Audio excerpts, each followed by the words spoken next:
नमस्ते दोस्तों। आज का डेट है 4 नवंबर 2023 और अभी हम डिस्कस करेंगे द हिंदू के कुछ इंपॉर्टेंट आर्टिकल्स हिंदी में। तो सबसे पहले देख लेते हैं कि आज के द हिंदू के न्यूज़पेपर में कौन कौन से इंपॉर्टेंट न्यूज हैं। तो सबसे पहले एक वर्ल्ड लोकेशन डिस्कस करेंगे हम लोग। पुलाव सेमकाओ ये कहाँ है? तो ये है सिंगापुर में, और सिंगापुर का जो कैपिटल होता है वो सिंगापुर सिटी है।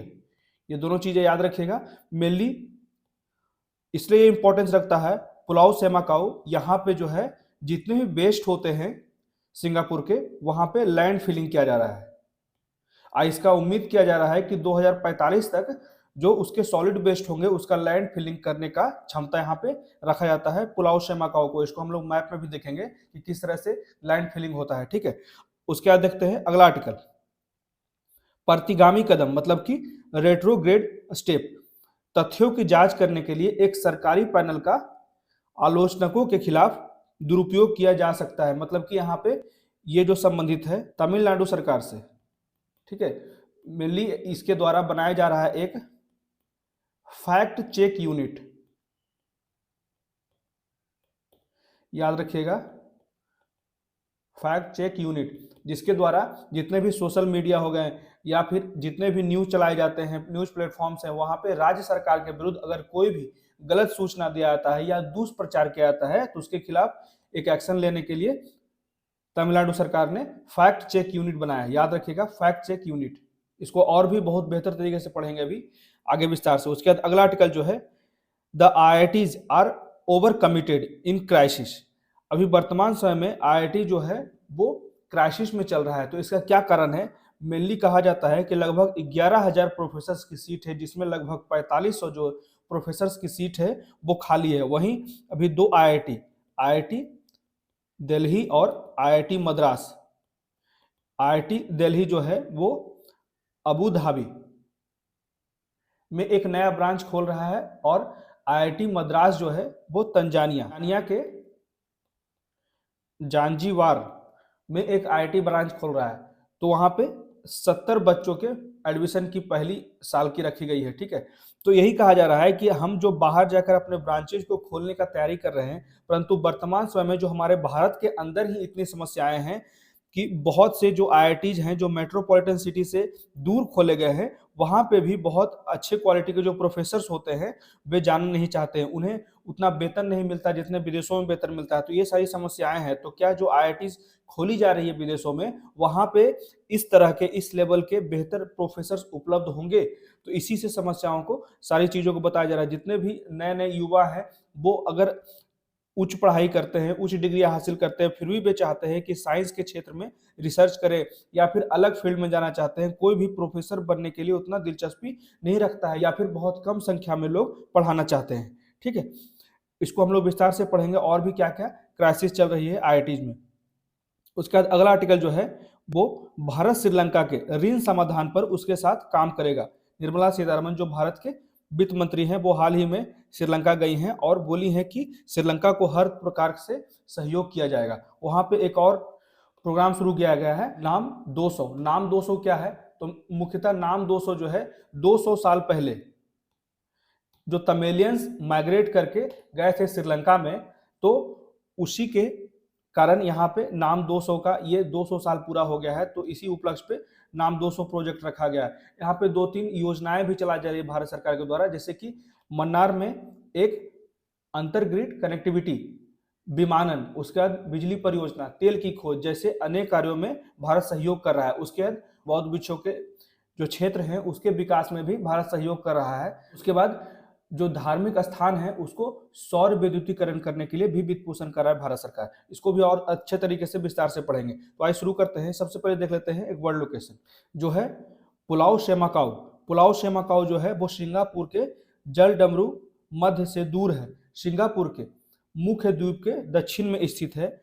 सेमाकाओ जो है वो लैंडफिल द्वीप के पूर्वी हिस्से में स्थित है और पुलाव शाकेंग, जिसे पुलाव शेकिंग के नाम से भी जाना जाता है, के समामेलन द्वारा बनाया गया है। और मतलब कि क्या कहा जाता है, जैसे ये आइसलैंड है तो यहाँ पे बहुत तरीकों से इसे बांट दिया गया है, ठीक है, अलग अलग तरीकों से, और यहाँ से शुरुआत किया गया है। तो इसी तरह कहा जाता है कि पुलाव सेमाकाओ को भविष्य की नींव रखने के रूप में देखा जाता है। तो सेमाकाउ लैंड फिलिंग जो है वो सिंगापुर का पहला ऑफशोर फिलिंग है, याद रखिएगा, ऑफशोर लैंड फिलिंग, ठीक है। और अब सिंगापुर में एकमात्र शेष बचा हुआ लैंड फिलिंग है।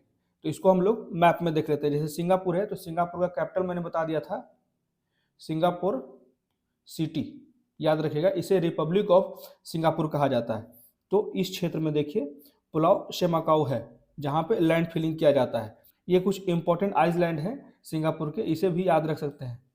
यहाँ पे देख सकते हैं ये दो मैप दिया हूं मैं, जहाँ पे ये जो देखिए यहाँ पे फिलिंग्स हुए हैं, ठीक है, लैंड फिलिंग किया गया है। लेकिन वर्तमान समय में इसका जो लक्ष्य था 2047 तक का लक्ष्य था कि इस लैंड फिलिंग में सॉलिड वेस्ट को निपटान किया जाएगा। लेकिन क्या हो रहा है अभी वर्तमान समय में सिंगापुर में, जितने भी सॉलिड वेस्ट उत्पन्न हो रहे हैं वार्षिक रूप से, उसका 30% ही रिसाइकिल करने में सक्षम हो रहा है, जिससे उम्मीद थी कि लगभग 50% रिसाइकिल कर पाएगा। तो इसके कारण ही यहाँ पे सॉलिड वेस्ट का जो लैंड फिलिंग बहुत तेजी से हो रहा है। तो ये उम्मीद रखा गया था सिंगापुर के द्वारा कि 2047 तक यहाँ पे लैंड फिलिंग किया जाएगा, लेकिन ऐसा भी देखता हुआ नहीं दिख रहा है, क्योंकि इसका जो रिसाइकिल का रेट है वो बहुत ही कम है, ठीक है। तो ये देख सकते हैं सेमाकाउ लैंड फिलिंग का मैंने फिगर दे दिया है। इसी तरह से ये बांध बनाया जाता है, देख सकते हैं सेल 1, सेल 6, सेल 2, ठीक है, इस तरह से बनाया जा रहा है लैंड फिलिंग के लिए। अब बढ़ते हैं अगले आर्टिकल की तरफ। इसमें कहा जाता है प्रतिगामी कदम, रेट्रोग्रेड स्टेप, तथ्यों की जांच करने के लिए एक सरकारी पैनल का आलोचकों के खिलाफ दुरुपयोग किया जा सकता है, ठीक है। ये भी बात यहाँ पे कहा जाता है, a government panel to check fact is liable to be misused against criticise, मतलब कि जो ये कदम उठाया गया है तमिलनाडु सरकार के द्वारा, तो यहाँ पे कहा जाता है ये जो फैक्ट चेक यूनिट बनाया गया है, जो कि मिस इन्फॉर्मेशन या जितने भी दुष्प्रचार किए जा रहे हैं तो उसे रोकने के लिए ये यूनिट बनाया गया है। लेकिन यहाँ पे और भी अनेक राजनीतिक पार्टियां कह रही है कि ये जो यूनिट बनाया गया है इसका दुरुपयोग भी किया जाता है राज्य सरकार के द्वारा, खास के जब उसकी क्रिटिसाइज होती है, ठीक है, जब उसकी गलतियां ढूंढी जाती है। तो इसके बारे में राइटर क्या कहते हैं इसको विस्तार से देख लेते हैं, ठीक है। तमिलनाडु सरकार ने सभी मीडिया प्लेटफॉर्मों से निकलने वाली राज्य सरकार से संबंधित गलत सूचना और दुष्प्रचार से निपटने के लिए 80 स्टाफ, ठीक है, 80 स्टाफ सदस्यों के साथ फैक्ट चेक, ये पॉइंट याद रखेगा, फैक्ट चेक यूनिट बनाने के आदेश जारी किए हैं। पिछले महीने जारी एक सरकारी आदेश जियो के अनुसार इकाई तथ्य जांच, मतलब वे यूनिट जो फैक्ट चेक करेंगे के लिए सरकार से संबंधित किसी जानकारी का स्वतः संज्ञान, तो इसको ये भी पावर दिया गया है राज्य सरकार के द्वारा कि सो मोटो होगा, स्वतः संज्ञान ले सकता है कोई भी दुष्प्रचार या फिर मिसलीडिंग किया जाता है, मिस इन्फॉर्मेशन दिया जा रहा है, ठीक है, गलत सूचना दिया जा रहा है, तो उससे संबंधित कोई भी मामला अगर होगा किसी भी मीडिया प्लेटफॉर्म पे, तो वहां पे सो मोटो मतलब कि स्वतः संज्ञान लेकर ये कार्रवाई कर सकता है फैक्ट चेक यूनिट के द्वारा, या विभिन्न स्रोतों से शिकायतों पर कार्रवाई कर सकता है। इसमें चेन्नई में एक केंद्रीय कार्यबल CTF, सेंट्रल टास्क फोर्स भी बनाया गया है और सभी जिलों में सूचना विश्लेषक होंगे। आगे कहा जाता है कि तथ्य जांच उपकरण और सूचना के प्रमाणित सरकारी स्रोत के माध्यम से शिकायतों का शोध किया जाएगा। तो तथ्य जांच उपकरण और सूचना के प्रमाणित सरकारी स्रोतों के माध्यम से शिकायतों का शोध किया जाएगा। तो जो भी बनाया गया है सेंट्रल टास्क फोर्स, जो शिकायतों को कार्रवाई योग्य पुल और गैर कार्रवाई, मतलब कि जो भी CTS फोर्स बनाया गया है सेंट्रल टास्क फोर्स, जो बताएगा कि ये जो कंटेंट है ये कार्रवाई योग्य है या नहीं, उसमें ये विभाजित करेगा। यह सरकार के कानून और पुलिस विभाग के सलाहकार टीम से परामर्श करेगा और उन्हें कानूनी कार्रवाई शुरू करने के लिए संबंधित अधिकारियों को भेजना होगा, ठीक है, मतलब कि पुलिस से भी कांटेक्ट करेगा जब ऐसा कोई गैर कानूनी कंटेंट या फिर राज्य सरकार के विरुद्ध कोई कंटेंट डाला जाता है सोशल मीडिया पे, तो उसके विरुद्ध सो मोटो के द्वारा कार्रवाई की जाएगी पुलिस से परामर्श करने के पश्चात। उसके इसमें आगे कहा जाता है कि FCU मतलब कि फैक्ट चेक यूनिट तथ्य जांच की जानकारी को फेसबुक, और ये जो जांच होगा कोई भी अगर कंटेंट ऐसा होगा जो मिसबिहेव जिसका पाया जाएगा, जो दुष्प्रचार पाया जाएगा स्टेट गवर्नमेंट के द्वारा, तो उसका पूरा का पूरा रिपोर्ट जो होगा वो ऑलरेडी सोशल मीडिया प्लेटफॉर्म पे लाया जाएगा स्टेट गवर्नमेंट के द्वारा, जिससे कि वहां पे डिटरेंस क्रिएट हो सके, भय पैदा हो सके और आने वाले भविष्य में कोई भी स्टेट गवर्नमेंट के विरुद्ध दुष्प्रचार या फिर गलत सूचना को नहीं फैलाए। इसी के लिए ये जो रिपोर्ट निकाला जाएगा फैक्ट चेक यूनिट के द्वारा, उसे फेसबुक, इंस्टाग्राम या फिर ट्विटर और यूट्यूब जैसे प्लेटफॉर्मों के माध्यम से भी प्रसारित किया जाएगा। ठीक है, तो इसी में कहा जाता है कि ये सारे कारण जो हैं, ये लोकतंत्र है। ठीक है, डेमोक्रेटिक कंट्री है जहां पे क्रिटिक का भी एक बहुत बड़ा रोल है। अगर कोई भी चुनाव लड़ रहा है तो उसके विरुद्ध जो पार्टियां हैं वो उसके वाद विवाद करेंगे ही। तो यहाँ पे ही कहा जाता है instantly these rules attracted criticism for the possibility that they may curtail the freedom of speech. इसमें क्लियरली कहा जा रहा है कि ये जो फैक्ट चेक यूनिट बनाया गया है, इसके कारण अनेक प्रकार के जो क्रिटिसिज्म होते हैं स्टेट गवर्नमेंट के लिए या फिर विपक्षी पार्टियां भी करती है, अगर वो कार्य सही नहीं कर रहे हैं तो क्लियर कहा जा रहा है कि इस यूनिट के द्वारा उन लोगों पे फ्रीडम ऑफ स्पीच को बाधित करने की बात की जा रही है, आर्टिकल 19। ठीक है, फ्रीडम ऑफ स्पीच। तो सभी मीडिया प्लेटफॉर्म से आने वाली राज्य सरकार से संबंधित गलत सूचना और दुष्प्रचार से निपटने के लिए एक फैक्ट चेक यूनिट गठित करने का जो निर्णय लिया गया है वो कहीं ना कहीं एकांगी सोच का परिचायक है। ये भी कहीं ना कहीं अपने पार्टी के बचाव की बात करता है। ठीक है, तो गलत सूचना और इसका अधिक दुर्भावपूर्ण रूप दुष्प्रचार या आज निरंकुश संचार प्रणाली के लिए अभिशाप है। विशेष रूप से सोशल मीडिया जहां समाचारों और विचारों के प्रसार पर आवश्यक फिल्टर शायद ही कभी लागू किए जाते हैं, मतलब कि फिल्टर बहुत ही कम है, जिसमें से कई जानबूझकर या अज्ञानता पूर्वक रखी गई झूठी सूचनाओं पर आधारित होते हैं। ठीक है, अभी भी बहुत ज्यादा ये अज्ञानता फैलाई जाती है, जिसे कहा जाता है व्हाट्सएप यूनिवर्सिटी या फिर फेसबुक यूनिवर्सिटी। ठीक है, कोई भी जानकारी के बारे में फैक्ट चेक करना हो तो आप किसी भी न्यूज के उसके जो ओरिजिनल वेबसाइट होते हैं, ऑफिशियल वेबसाइट होते हैं, वहीं से फैक्ट चेक करना चाहिए, क्योंकि आजकल सोशल मीडिया पे कोई भी फैक्ट विश्वसनीय नहीं है। ये जो निर्णय लिया गया है तमिलनाडु सरकार के द्वारा, ये कहीं ना कहीं कर्नाटक सरकार के कदम को देखा है। यह निर्णय जो है वो कर्नाटक सरकार के इसी तरह के कदम का अनुसरण करता है, लेकिन सरकारों के लिए खुद को या उनके द्वारा गठित इकाइयों को जो गलत है उसका निर्णायक मानना एक प्रतिभागी कदम है। इसी कारण इसे रेट्रोग्रेड कहा जाता है, प्रतिगामी कदम। मतलब कि आप इसके पीछे बचने का भी प्रयास कर रहे हैं जो भी क्रिटिसिज्म होता है, क्योंकि एक इच्छुक पक्ष यह निर्णय ले रहा है कि क्या तथ्यात्मक है क्या नहीं, ये आप साबित नहीं कर सकते। हर एक व्यक्ति का अपना एक एक्सपेक्ट होता है। ठीक है, अपना एक डायमेंशन होता है। कोई बात किसी के लिए सही है तो कोई भी बात किसी के लिए गलत भी है। ठीक है, तो ये जो एक समस्या उत्पन्न हो गया है खास के तमिलनाडु में, तो तमिलनाडु के इस कदम को इस साल की शुरुआत में आईटी नियमों की केंद्र की सूचना के साथ देखा जाना चाहिए, जिसने सूचना प्रौद्योगिकी नियम 2021 में संशोधन किया और इलेक्ट्रॉनिक्स और आईटी मंत्रालय को एक समान तथ्य जांच इकाई नियुक्त करने की अनुमति दी। यही सारा मामला था जिसपे स्टेट गवर्नमेंट पे कुछ सवाल भी उठाए जा रहे हैं। जो फैक्ट चेक यूनिट बनाया गया, ये क्लियरली बनाया जाता है जो भी सोसाइटी को अगर कोई गलत मैसेज जाता है महिलाओं के विरुद्ध या बच्चों के विरुद्ध, ठीक है, या फिर किसी सप्रेस्ड कास्ट के विरुद्ध अगर ऐसा कोई मैसेज जाता है, उसे आप फिल्टराइज करिए स्टेट गवर्नमेंट के द्वारा, तो वो कहीं ना कहीं सराहनीय कार्य होता है। लेकिन इसमें क्लियर कहा गया स्टेट गवर्नमेंट, मतलब कि ये पॉलिटिक्स से जुड़ा हुआ है। ठीक है, तो इसमें कुछ बदलाव और संशोधन की आवश्यकता है। आप किसी भी क्रिटिसिज्म को गलत नहीं ठहरा सकते हैं, क्योंकि जब तक क्रिटिसिज्म नहीं होगा आपकी कमियों को भी उजागर नहीं किया जा सकता, और हर एक क्रिटिसिज्म कहीं ना कहीं गलत नहीं है। अगर ऐसा होता तो फिर भारत में डेमोक्रेसी नहीं होता। ठीक है, अब बढ़ते हैं अगले आर्टिकल की तरफ। इसमें कहा जाता है the IITs are over committed in crisis. मतलब क्लियरली कहा जाता है कि आईआईटी से बहुत ज्यादा प्रतिबद्धता रखी जाती है, अति प्रतिबद्धता रखी जाती है, परंतु आईआईटी जो है बहुत बड़े संकट में है। तो आईआईटी के पहले संकट के बारे में जानते हैं। तो पहले तो ये विदेशों में जो है कुछ ब्रांचेज खोल रहे हैं, जैसे दिल्ली आईआईटी जो है वो अबू धाबी में खोल रहा है, उसके बाद मद्रास जो है वो तंजानिया में अपना एक ब्रांच खोल रहा है। परंतु यहाँ समस्या जो है प्रोफेसर्स की है।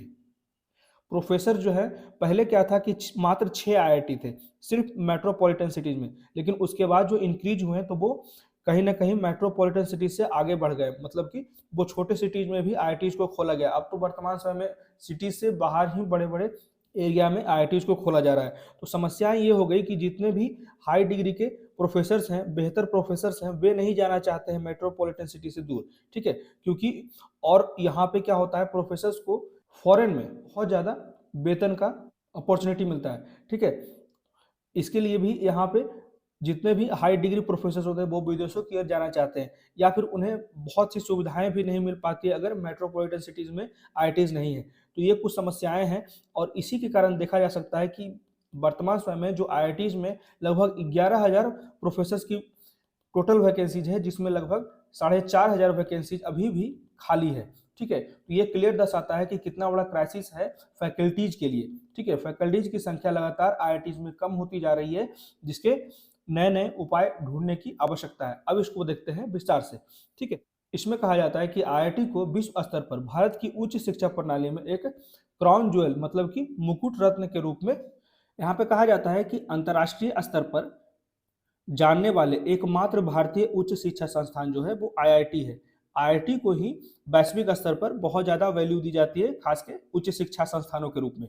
तो कहा जाता है उन्होंने भारत और विदेशों में उच्च तकनीक और संबंधित क्षेत्रों में अनेक प्रकार के नेतृत्वकर्ता प्रदान किए हैं, जैसे कि साइंस के क्षेत्र में हो, स्पेस के क्षेत्र में हो, ठीक है। ये सभी आर्ट्स के क्षेत्र में भी अनेक प्रकार के बेहतर पॉलिटिक्स के भी ज्ञान रखते हैं, लॉ के भी क्षेत्र में हो, ठीक है। हर एक क्षेत्र में एक बेहतर नेतृत्वकर्ता प्रदान किए हैं। तो आईआईटी दुनिया में प्रवेश पाने के लिए सबसे कठिन उच्च शिक्षा संस्थानों में से एक है। इसका परीक्षा भी बहुत कठिन होता है। तो हर साल 10 लाख से अधिक छात्र प्रवेश परीक्षा में बैठते हैं, और 23 आईआईटी वर्तमान समय में है, जिसमें 17,385 स्थानों के लिए मतलब कि स्टूडेंट्स का जो सीट होता है आईआईटीज में वो 17,385 सीट है वर्तमान में। इसके लिए कंपटीशन होती है। फिर भी आईआईटी प्रणाली उसी समय गंभीर संकट से गुजर रहा है जिस समय शुरुआत में गुजर रहा था, जब उनमें से कुछ भारत के सॉफ्ट पावर प्रयासों के हिस्से के रूप में विदेशों में कैंपस का निर्माण करना चाह रहे हैं। तो ये देख सकते हैं फिगर में कि कितना प्रॉब्लम है। 11,000 से ज़्यादा जरूरत है फैकल्टीज की, जिसमें 4500 वैकेंसी अभी भी खाली है। आईआईएम में देख सकते हैं 1500 टीचर्स का टोटल स्ट्रेंथ तो होना चाहिए, जिसमें 500 वैकेंसी अभी भी खाली है। सेंट्रल यूनिवर्सिटी में देख सकते हैं 19,000 प्रोफेसर्स की वैकेंसी है, जिसमें 6,000 वैकेंसी अभी भी खाली है 45 सेंट्रल यूनिवर्सिटीज में, ठीक है। आगे कहा जाता है उभरते संकट को समझने के लिए वर्तमान वास्तविकताओं पर सावधानी पूर्वक नजर डालने की आवश्यकता है। अब देख सकते हैं जो फॉरेन अट्रैक्शन होता है, विदेशों में अट्रैक्शन होता है प्रोफेसर्स का, क्योंकि वहाँ पे बहुत ही हैंडसम सैलरी, बहुत ही बेहतर सैलरी दी जाती है, और बहुत ही उन्नत तरीके के वहाँ पे वातावरण होते हैं, जैसा भारत के मेट्रोपॉलिटन सिटीज में होते हैं। वहाँ पे क्लीननेस होते हैं, ठीक है। तो इसी के बारे में कहा जाता है कि देख सकते हैं आईआईटी दिल्ली जो है वो अबू धाबी में एक ब्रांच खोल रहा है, और आईआईटी मद्रास जो है वो तंजानिया में एक ब्रांच खोलने की बात कर रहा है। तो इसी पे कहा जाता है आईआईटी मद्रास का एक शाखा परिसर जो है वो अभी तंजानिया के जांजीबार में खोला जा रहा है, और आईआईटी दिल्ली 2024 में अपने अबू धाबी परिसर के कार्यक्रम शुरू करेगा, जिसमें 70 छात्रों की पहली प्रवेश कक्षा को स्वीकार कर लिया गया है। कितने, यहाँ पे सवाल यही है कि कितने प्रोफेसर चेन्नई परिसर से जाएंगे, और क्या वे जांजीबारा में रहेंगे, मतलब कि हमेशा रहेंगे। अक्सर पश्चिमी विश्वविद्यालयों के शाखा परिसर के लिए एक समस्या बना हुआ रहेगा, क्योंकि जो प्रोफेसर्स होते हैं वहाँ इस उच्च क्वालिटी के जहाँ पे भारत में है उस तरह के वहाँ पे हम उपलब्ध करा पाएंगे या नहीं। उसके बाद आगे कहा जाता है कि आईआईटी मद्रास जांजीबारा चयन प्रवेश परीक्षा में 2023 में स्क्रीनिंग टेस्ट हुआ, और उसके बाद साक्षात्कार पर आधारित है, ठीक है। तो यहाँ पे देखिए 2 टेस्ट लिए जा रहे हैं, खासकर जांजीबारा आईआईटी के लिए जो प्रवेश परीक्षा हो रहा है उसमें स्क्रीनिंग टेस्ट भी हो रहा है और इंटरव्यू भी हो रहा है। तो संभावित आवेदकों में जितने भी जो भारत मूल के ज़्यादा से ज़्यादा लोग हैं इसमें ज़्यादा दिलचस्पी दिखा रहे हैं। जैसे कुछ स्क्रीनिंग टेस्ट केंद्र न केवल तंजानिया में बल्कि इथोपिया, नाइजीरिया, केनिया, युगांडा और संयुक्त अरब अमीरात, जहां भारतीय प्रवासी की मजबूत उपस्थिति है, ठीक है। तो इन क्षेत्रों में ज़्यादा से ज़्यादा आईआईटी के लिए प्रवेश परीक्षाएं ली जा रही, खासकर जांजीबारा ब्रांच के लिए, ठीक है। तो यहाँ पे स्क्रीनिंग टेस्ट और इंटरव्यू इस प्रोसेस में लाया गया है। अब देखते हैं आगे भारतीय विदेशी प्रयास। तो प्रारंभ में जांजीबार परिसर केवल 2 कार्यक्रमों की पेशकश करेगा, जिसमें डेटा साइंस और आर्टिफिशियल इंटेलिजेंस में बीएस का मतलब होगा बैचलर्स डिग्री, ठीक है। और डेटा साइंस और आर्टिफिशियल इंटेलिजेंस में एमटेक के लिए इसी तरह के 2 कार्यक्रम दिए गए, 2 प्रोग्राम दिए गए, जिसमें पहला में हो गया बैचलर्स के लिए 2 प्रोग्राम और एमटेक के लिए 2 प्रोग्राम। तो वे दुनिया भर के छात्रों के लिए खुलेंगे और इसका कितना शुल्क होगा यही सारी बातें लिखी गई है। जैसे कि बैचलर्स डिग्री के लिए ट्यूशन फी $12,000 होगा और एमटेक कार्यक्रम के लिए $4,000 होगा। और जैसा कि बताया गया है कि केवल 70 छात्रों के लिए ही इसमें सीट्स है। रिपोर्ट्स ने कहा है कि आईआईटी मद्रास जांजिबार परिसर के नियम और कानून जो है वो आईआईटी मद्रास के मौजूदा नियमों पर ही आधारित होंगे। तो जाहिर है कि परिसर का यहाँ पे इस तरह के सवाल जो है ये उठाए जाते हैं राइटर के द्वारा। ठीक है, कहा जाता है क्या वहाँ उपयुक्त प्रयोगशालाएं उपलब्ध होगी। उसके बाद आगे कहा जाता है कि आईआईटी मद्रास बहुत जल्दी अंतर्राष्ट्रीय क्षेत्र में कूद रहा है, या उसे कूदना चाहिए या नहीं कूदना चाहिए।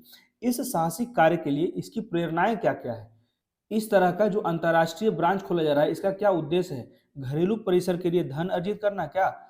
उसके आगे प्रश्न पूछा जाता है कि भारत की सॉफ्ट पावर का विस्तार करने के लिए, या फिर आगे इसमें कहा जाता है कि और महत्वपूर्ण है कि शाखा परिसर शुरू करने के लिए आवश्यक महत्वपूर्ण रकम का निवेश कौन कर रहा है।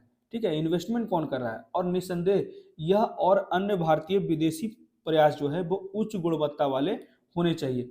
मतलब कि यहाँ पे क्लियर कहा जा रहा है कि ये जो सवाल पूछे जा रहे हैं बहुत जेन्युइन है, इसका उत्तर मांग रहे हैं राइटर। ठीक है, कि ये किस किस तरह से यहाँ पे प्रोसेस किया जा रहा है इंटरनेशनली ब्रांच बनाने के लिए।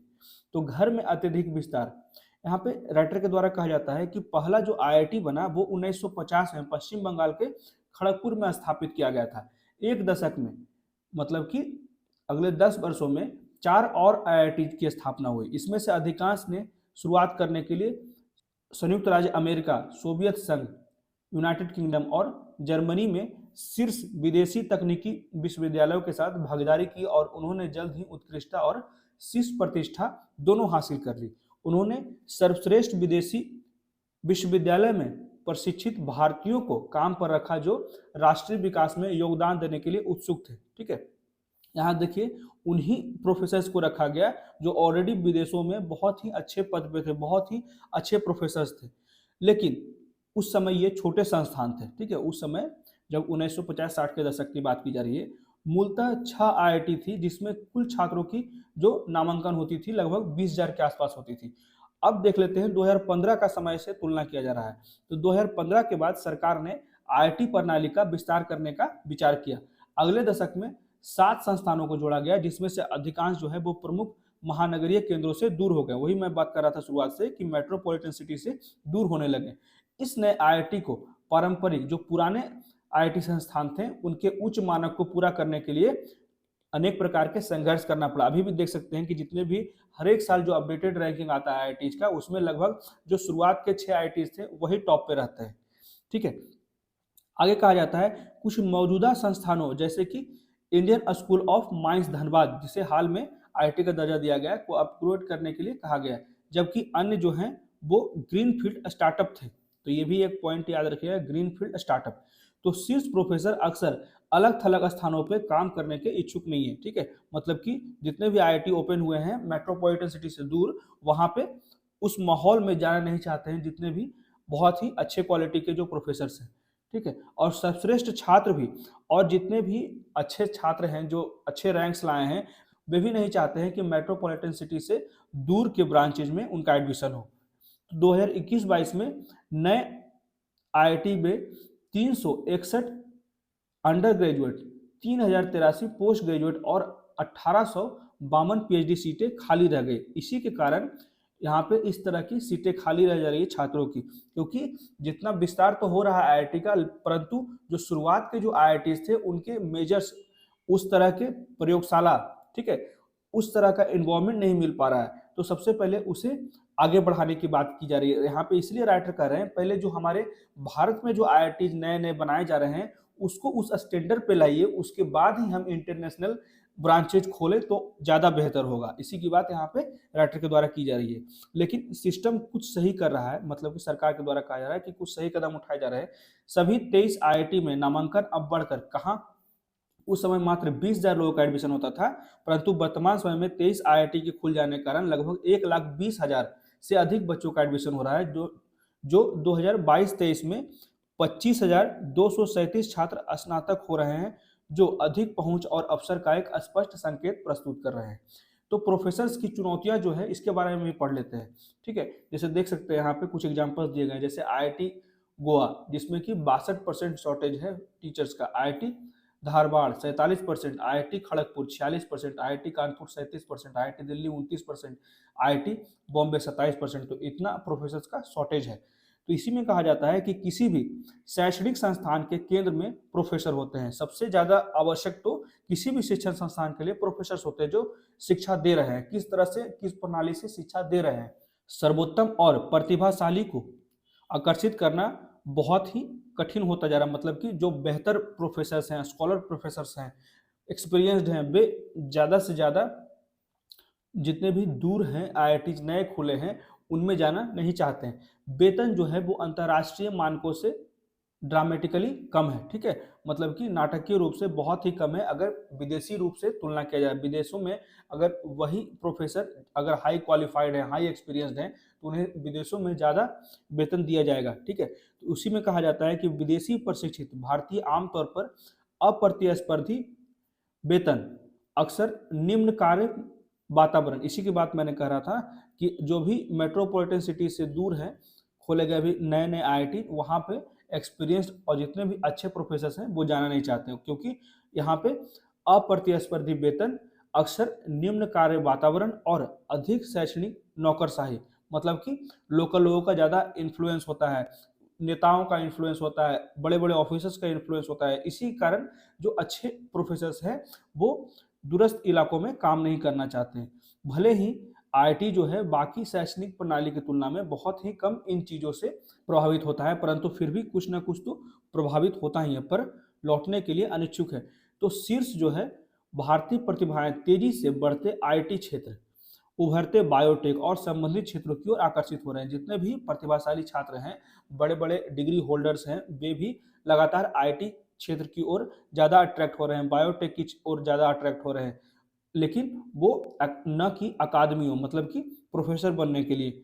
और भारत और विदेशों दोनों में ये चीज़ें देखी जा रही है कि जितने भी नए नए युवा हैं और बहुत ही अच्छे डिग्री होल्डर्स हैं, वे प्रोफेसर्स में रुचि नहीं रखते, उससे अच्छा रिसर्च करना चाह रहे हैं। तो आईआईटी प्रणाली में अब शिक्षाविदों की भारी कमी है। 2021 में स्वीकृत 10,881 पदों में से 4,370 पदें खाली रह गई। 21 का ये डेटा है, ठीक है।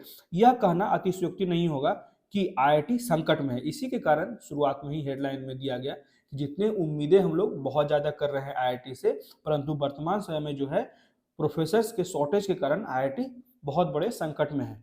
तो नए आईआईटी में भवन निर्माण की गुणवत्ता एक महत्वपूर्ण चुनौतियां हैं, और लंबे समय में अगर ऐसा नहीं किया गया तो पूरे सिस्टम की प्रतिष्ठा, मतलब कि पूरे आईआईटी की प्रतिष्ठा को नुकसान पहुंच सकता है। तो प्रोफेसर की गुणवत्ता बनाए रखना और आईआईटी विचार और भारत के विकास के लिए प्रतिबद्ध युवा प्रोफेसर को आकर्षित करना दोनों गंभीर कार्य है।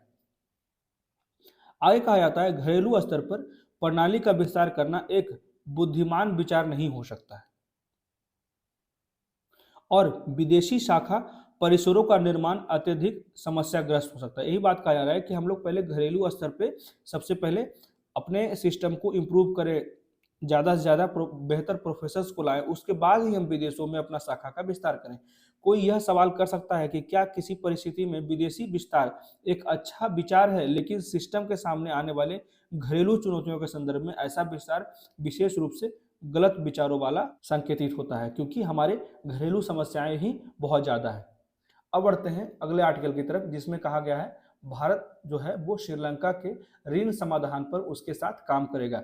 India will work with Sri Lanka on its debt treatment, Nirmala Sitharaman ने कहा, जो हमारे भारत की फाइनेंस मिनिस्टर है। तो इसी के बारे में पढ़ लेते हैं। तो श्रीलंका के राष्ट्रपति, इसका नाम याद रखिएगा, रानिल विक्रमसिंघे, गुरुवार को कोलंबो में वित्त मंत्री निर्मला सीतारमन के साथ बातचीत की। वित्त मंत्री ने श्रीलंकाई राष्ट्रपति से बातचीत की। यहाँ पे कुछ चीजें याद रखिएगा, 3 पॉइंट है यहाँ पे, तीनों पॉइंट याद रखिएगा। जैसे वे मन्नार शहर में अंतर ग्रिड कनेक्टिविटी, ठीक है, विमानन उसके बाद बिजली परियोजना, तेल अन्वेषण में सहयोग पर चर्चा करेंगे। तो याद रखिएगा, एक अंतर ग्रिड कनेक्टिविटी हो गया, विमानन हो गया, उसके बाद बिजली परियोजना, तेल अन्वेषण।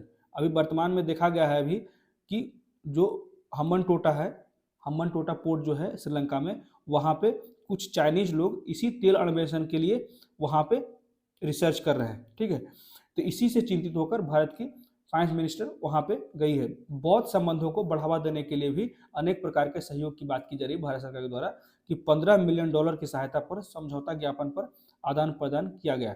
तो केंद्रीय वित्त मंत्री निर्मला सीतारमण ने राष्ट्रपति रानिल विक्रमसिंघे से कहा कि भारत जो है वो ऋण समाधान पर श्रीलंका के साथ सहयोग जारी रखेगा, जबकि द्वीप राष्ट्र पिछले साल के गंभीर आर्थिक संकट, पिछले साल बहुत ज़्यादा गंभीर आर्थिक संकट आ गया था श्रीलंका में, से बाहर निकलने के लिए भी बहुत ज़्यादा भारत के द्वारा सहयोग किया गया। तो ये बहुत ही अच्छा एक फिगर दिया गया है, देख सकते हैं कि कितना ज़्यादा ऋण है अभी भी श्रीलंका पे। तो इस मैप में क्लियर दे सकते हैं, मतलब कि टोटल जो इसका ऋण है वो लगभग $51 बिलियन है, ठीक है। देख सकते हैं करेंट जो कर्ज है श्रीलंका का, ठीक है। 2% इंडिया का, 9% अदर, 9% वर्ल्ड बैंक का, 10% जापान का, 10% चाइना का, 13% एशियन डेवलपमेंट बैंक का, 47% मार्केट बोरो, ठीक है। तो ये कुछ फैक्ट्स ध्यान दीजिएगा। इसी में कहा जाता है कि IMF, इंटरनेशनल मॉनेटरी फंड, मतलब कि अंतर्राष्ट्रीय मुद्रा कोष की विस्तारित फंड सुविधा, इसी में कहा जाता है एक्सटेंडेड। इसको भी हम लोग विस्तार से पढ़ेंगे, एक्सटेंडेड फंड फैसिलिटी क्या होता है देख लेते हैं। जैसे तो यह जो है विस्तारित अवधि में संरचनात्मक असंतुलन को ठीक करने के लिए आवश्यक नीति सहित व्यापक कार्यक्रम के लिए सहायता प्रदान करता है, क्योंकि गहरी जड़ें जम चुकी कमजोरियों को दूर करने के लिए संरचनात्मक सुधार को लागू करने और फल देने में अक्सर समय लग जाता है। इसी के लिए एक IMF द्वारा बनाया गया है EFF, ठीक है। तो EFF जुड़ाव और पुनर्भुगतान अधिकांश फंड व्यवस्थाओं की तुलना में लंबी अवधि को कवर करता है। तो धनराशि 3 से 4 वर्षों तक IMF द्वारा दिया जाता है और EFF के तहत निकाली गई राशि जो है वो 5 से 10 वर्षों में चुकाई जानी है। तो EFF के तहत उधार का आकार जो है वो देश की वित्तीय जरूरतों, चुकाने की क्षमता और IMF संसाधनों के पिछले उपयोग के ट्रैक रिकॉर्ड के अनुसार दिया जाता है। जब कोई देश IMF से उधार लेता है तो वह आर्थिक और संरचनात्मक समस्याओं को दूर करने के लिए नीतियां बनाने के लिए भी प्रतिबद्ध होता है। और EFF के तहत विशिष्ट शर्तों जैसे मूल्य नियंत्रण को खत्म करना, सरकार द्वारा विदेशी मुद्रा के न्यूनतम स्तर पर उधार लेने की सीमा सहित इन प्रतिबद्धताओं में नीतियों के अलावा संस्थागत या आर्थिक कमजोरी को दूर करने के लिए संरचनात्मक सुधार पर एक मजबूत फोकस होने की उम्मीद है। व्यापक आर्थिक स्थिरता बनाए रखने के लिए ये EFF को प्रोवाइड किया जाता है IMF के द्वारा, ठीक है। क्लियर है। अब इसी को आगे देखते हैं। तो EFF की दूसरी किस्त को अनलॉक करने के लिए श्रीलंका को चीन, भारत और जापान सहित अपने प्रमुख लेनदार को सभी के लिए सहमत ऋण उपचार योजना के लिए एक स्थान पर लाने की आवश्यकता है, एक बेंच पे लाने की आवश्यकता है। तो 19 अक्टूबर को श्रीलंका ने फंड के 48 महीने के EFF समर्थित कार्यक्रम की पहली समीक्षा को समाप्त करने के लिए आर्थिक नीतियों पर IMF के साथ एक कर्मचारी स्तरीय समझौता किया। तो IMF प्रबंधन और कार्यकारी बोर्ड से अनुमोदन के बाद जिस फंड के बारे में कहा गया, यह कोलंबो के अपने आधिकारिक ऋणदाताओं के साथ समझौता करने के लिए तैयार हो गया। यह एक महत्वपूर्ण कदम था, ठीक है। और कोलकाता को और कोलंबो को $330 मिलियन मिलेगा, ठीक है। आगे कहा जाता है पहले से चर्चा की गई कुछ परियोजनाओं पर भी मुहर लगाई गई है।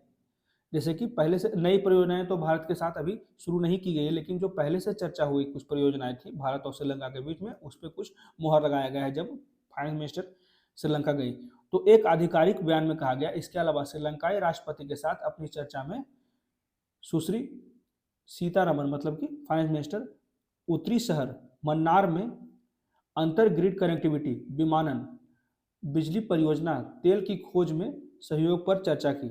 उसके बाद केंद्रीय मंत्री 1 नवंबर को 3 दिवसीय यात्रा पर श्रीलंका पहुंचे, जिन्होंने यहाँ पे नाम याद रखिएगा, मध्य कैंडी जिला, सेंट्रल कैंडी डिस्ट्रिक्ट में वरिष्ठ बौद्ध भिक्षुओं से मुलाकात की और द्वीप के उत्तर और पूरब में जाफना और त्रिंकोमाली का दौरा किया। हालांकि यात्रा के दौरान यहाँ पे क्लियर लिखा गया है कि कोई भी नया समझौता नहीं हुआ, लेकिन पहले से चर्चा की गई कुछ परियोजनाओं पे मुहर लगाया गया।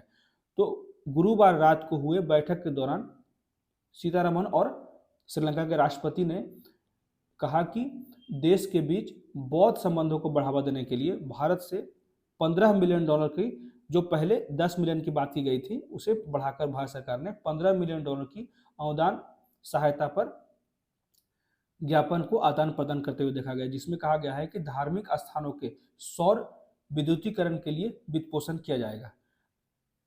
नाम 200 क्या है, तो ये क्लियर याद रखिएगा। ये बहुत से बार यूपीएससी इसी तरह का सवाल पूछ देता है, सिर्फ एक टर्म दे देगा कि क्या होता है नाम 200। तो नाम 200 कुछ नहीं है, सिंपली जो तमिलियंस श्रीलंका की ओर माइग्रेट किए थे उसी का 200 वर्ष पूरा हो गया, इसी के उपलक्ष्य पे इसे कहा जाता है नाम 200।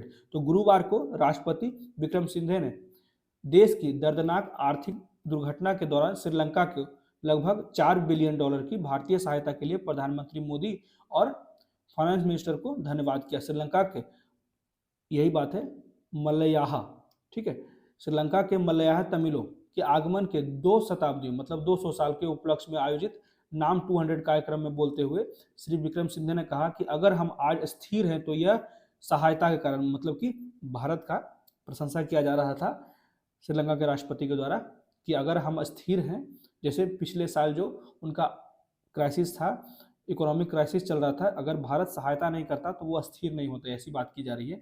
नाम 200 कार्यक्रम में सम्मानित अतिथि होंगे जो श्रीलंका में भारत मूल के तमिलियन के आगमन के 200 वर्ष घाट के प्रतीक है, ठीक है। आगे कहा जाता है कि उन्हें ब्रिटिश, मतलब कि श्रीलंकन लोगों को सबसे पहले ब्रिटिशर्स ले गए थे, मेनली वहाँ उस देश में कॉफ़ी और चाय के बागानों में काम करने के लिए।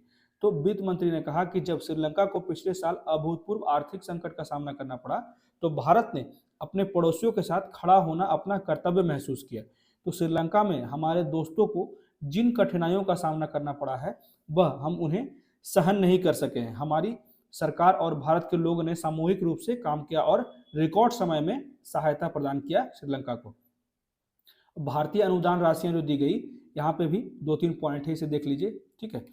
ये सब चीज़ें क्या है ना कि कभी कभी श्रीलंका से भारत का संबंध में पूछा जाता है, तो ये पॉइंट्स बस हमें अगर याद रहते हैं तो हमारा आंसर और भी बेहतर हो जाता है, क्योंकि हमें याद रखना है कि 3 घंटे में 25 क्वेश्चन मेंस में लिखने होते हैं, उसमें कितने सब क्वेश्चंस भी होते हैं। तो जब तक आपके पास डेटा नहीं होगा ना, बहुत ज़्यादा उसमें हाथ तेज नहीं चलेगा। तो इसी में क्लियर कहा जाता है कि आप रेगुलर न्यूज़ को पढ़िए, चाहे भी किसी भी सोर्स से पढ़िए। तो आगे कहा जाता है श्रीलंका के राष्ट्रपति और केंद्रीय मंत्री जो हमारे फाइनेंस मिनिस्टर हैं ने भारतीय अनुदान सहायता से पहाड़ी देश में बनाए जा रहे 10,000 घरों के लिए वर्चुअल माध्यम से शिलान्यास समारोह का शुभारंभ किया। यहाँ पे 10,000 घरों की बनाए जाने की बात की जा रही है, ठीक है। इस योजना की घोषणा 6 साल पहले मोदी ने की थी कि सेंट्रल हाईलैंड यात्रा के दौरान किया गया था। तो सुश्री सीतारमण ने 2016 में शुरू की गई 4,000 घरों के निर्माण की परियोजना के बारे में कहा। मुझे यह बताते हुए खुशी हो रहा है कि चरण 3 पूरा हो गया और 3700 घर पहले ही लाभार्थियों को सौंप दिए गए हैं। तो ये एक बहुत ही अच्छा कदम था भारत सरकार द्वारा श्रीलंका को हेल्प करने के लिए। मेनली जो है वो चीन को इससे दूर करना चाह रहा है। चीन को भी देख सकते हैं हम लोग, चाहे वो भूटान हो, ठीक है, नॉर्थ में हो गया, म्यांमार में अभी कल का ही न्यूज आया है कि कुछ क्षेत्रों में वो आगे बढ़ रहा है, ठीक है। म्यांमार के कुछ क्षेत्रों को वो कब्जा करने का प्रयास कर रहा है चाइना द्वारा। उसके बाद पाकिस्तान पे इस तरह से बहुत ज़्यादा प्रभाव बना ही लिया है, जिससे हमारा पीओके के कुछ क्षेत्रों में ये बेल्ट एंड रोड इनिशिएटिव को आगे बढ़ाना चाहता है। उसके बाद श्रीलंका में हो ही गया, श्रीलंका का हम्बन टोटा को डेट ट्रैप पे फंसा ही दिया चीन। तो चीन लगातार जो है ना भारत को चारों तरफ से घेरने का प्रयास कर रहा है। इसी के लिए भारत का जो है अपना पड़ोसियों के साथ बेहतर संबंध बनाने के लिए और अग्रसर है बहुत तेजी से, ठीक है। तो इस बीच दोनों देशों के बीच रुकी हुई आर्थिक और प्रौद्योगिकी सहायता समझौता पर 12वें दौरे की बातचीत 30 अक्टूबर से 1 नवंबर तक कोलंबो में की गई। यही बातें थी, इसमें कुछ खास नहीं था। जो इंपॉर्टेंट चीज़ थे हम लोग डिस्कस कर लिए, ठीक है। तो ये थे कुछ इंपॉर्टेंट डिस्कशन जो आज के द हिंदू के न्यूज़पेपर में थे। कैसा लगा प्लीज़ मुझे कमेंट करके बताएं। मेरे वीडियो को ज़्यादा से ज़्यादा लाइक करें, शेयर करें और मेरे चैनल को सब्सक्राइब करें।